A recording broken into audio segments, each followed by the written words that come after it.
Assalamu alaikum wa rahmatullahi wa barakatuh. Dear students, I welcome you, and this is, a new lesson. I think this is the 14th lesson, if I'm not wrong. So today we're going to talk about days of the week in Somali. In English, I mean, days of the week. And please, whenever we have a lesson, and this is something I tell you in almost all the lessons, whenever we have a new lesson, make sure you write the lesson, you write the notes. And then every word we learn, English word we learn, you need to know, you need to learn it properly. Like you should know how to read the word correctly, you should know how to spell and write the words correctly. And also you should, be very comfortable in how, in how to use, the word in a context. Yeah, the use of the word is very important as well. Marka ardada sharafta badan waxaan leeyahay casharka kusoo dhawaada oo casharka 14aad san filayo casharka maanta wuxuu ku saabsan yahay days of the week. Days of the week ayuu ku saabsan yahay casharka maanta. Marka waxaan idinka codsanayaa mar walbana aan maxaa ku dhahday isku soo celceliyaa aan idinku baraarujiyo inaad casharka qortaan.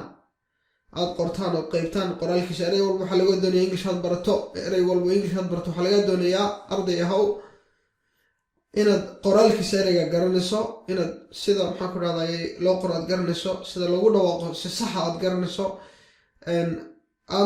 aadna isticmaali karto isticmaalkiisa aad garanayso. Marka intaaban maxaa ku dhahday wixii arada aan ku joojinayaa casharka maanta wuxuu ku saabsan yahay days of the week. Days ereyga waa jamac. Days wuxuu ka yimid day oo esta marka laga rabaa day waxa weeye maalin. Days waa maalmo. Of the week waxa weeye waa usbuuc ama maxaa ku dhahday toddobaad weeye. Marka maalmaha toddobaadka magacyadooda ayaynu maanta insha Allah baranaynaa.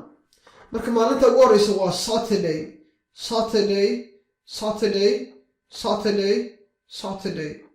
Maalinta ku xigta waa Sunday. Monday. Tuesday. Wednesday. Thursday.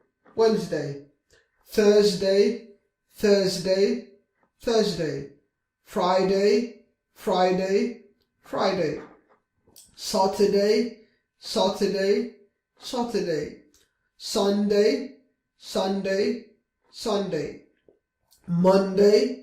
Sunday. Monday.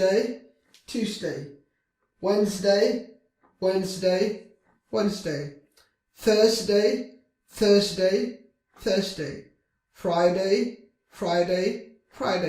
Saturday waa maalinta sabtida. Sunday waa axada. Monday waa maalinta isniinta. Tuesday waa salaasada ama talaadada hadba saad u taqaan. Wednesday waa maalinta arbacada. Thursday waa maalinta khamiista. Friday waa maalinta jimcaha. Marka let's do the spelling. We'll do the spelling for every word we learn. Saturday is Saturday.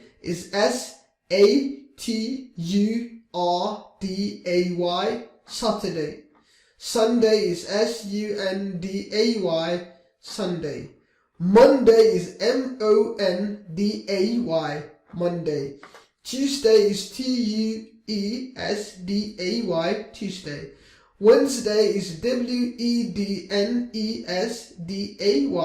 Wednesday.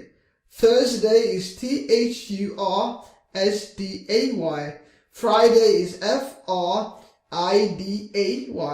Saturday, Sunday, Monday, Tuesday, Wednesday, Thursday, Friday. And these students, we end and finish the lesson there. And I leave you with Assalamu alaikum wa rahmatullahi wa barakatuh. Till we meet next time. Bye bye.